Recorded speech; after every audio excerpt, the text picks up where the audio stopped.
Assalamualaikum warahmatullahi wabarakatuh. Saya Hoirunisa dari FKIP Universitas Negeri Sultan Ageng Tirtayasa. Saya dari Prodi Bahasa Indonesia. Di sini saya akan menjelaskan tentang jenis-jenis membaca. Sebelum kita ke jenis-jenis membaca, sebelumnya ada yang udah tahu belum apa itu definisinya membaca? Jadi, membaca adalah kegiatan meresapi, mengevaluasi, menginterpretasi yang dilakukan oleh pembaca untuk mendapatkan pesan atau informasi yang disampaikan oleh penulis melalui media baca. Yang pertama, ditinjau dari segi terdengar atau tidaknya suara pembaca. Nah, di sini ada dua. Yang pertama, membaca nyaring dan membaca dalam hati. Membaca nyaring yaitu membaca yang menginformasikan melalui seseorang dengan nyaring. Di membaca nyaring kita menggunakan organ tubuh, mata, mulut, dan lain-lain.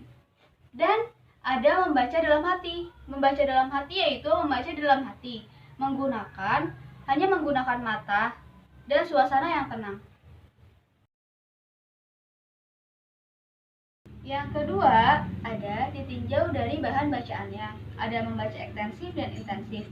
Membaca ekstensif yaitu membaca yang dilakukan dengan bebas dan luas. Di membaca ekstensif ada membaca survei, sekilas, dan membaca dangkal.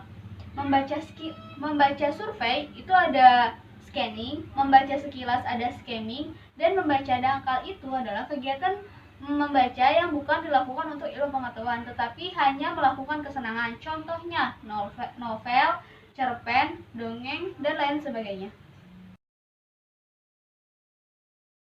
Selanjutnya ada membaca intensif. Membaca intensif itu kegiatan membaca untuk menumbuhkan kemampuan kritis dalam membaca. Di dalam membaca intensif ini ada 6. Yang pertama, membaca kreatif. Membaca kreatif itu mengevaluasi gimana sih gitu. Terus kita lebih kritis dalam membaca. Terus ada membaca ide, ada membaca pemahaman. Pemahaman itu norma-norma. Terus ada membaca bahasa asing. Membaca bahasa asing itu kamus. Contohnya ada membaca sastra. Membaca sastra ini untuk mengkaji suatu karya sastra. Ada juga membaca teliti.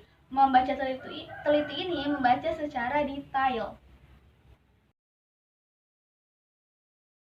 Lalu yang ketiga atau yang terakhir itu membaca ditinjau dari tujuan, kedalaman, atau levelnya. Yang pertama itu ada literal. Literal itu membaca, kita hanya membaca hanya sebatas mengenal. Contohnya, ketika kita saat ada di jalanan nih, kita melihat ada kosan kosong atau menerima lowongan pekerjaan, itu contoh dari membaca literal. Lalu level selanjutnya ada membaca kritis. Membaca kritis itu untuk penilaian adil atau bijaksana. Terus level selanjutnya ada membaca kreatif. Membaca kreatif itu kita membandingkan ide satu dengan ide yang lainnya dengan cara mengembangkannya. Setelah itu kita mengembangkannya menjadi ide baru.